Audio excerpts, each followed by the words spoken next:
squeeze the black button with your hands, rotate the stroller forward slightly, and let it go. There are a couple ways to unfold your Bēbee Twin. The first way is exactly how you folded it down before. Press the button in with your thumb, squeeze the black handle, and tap it up and over. The second way to unfold your Bēbee Twin is to, again, press the button in, squeeze the larger button, and then put your hands on the sides of the strollers, and as you pull up, rotate your wrists up and back.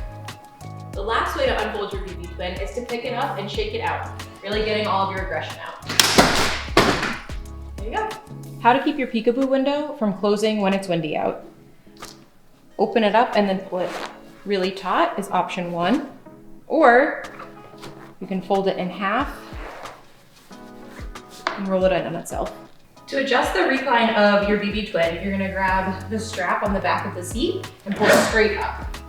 And then to recline it back, you toggle the lever down and then pull the seat down. Here's how to attach your newborn cocoon. So you're gonna take the footrest, rotate up, so it's nice and flat.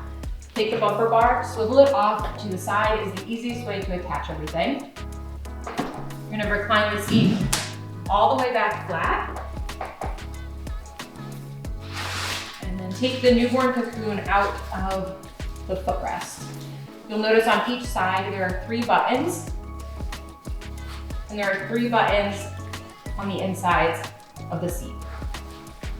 All you do is line the buttons up,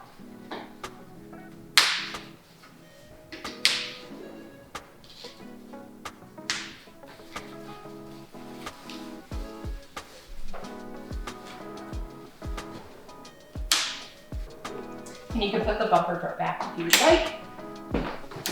And you have the coziest little spot for your newborn.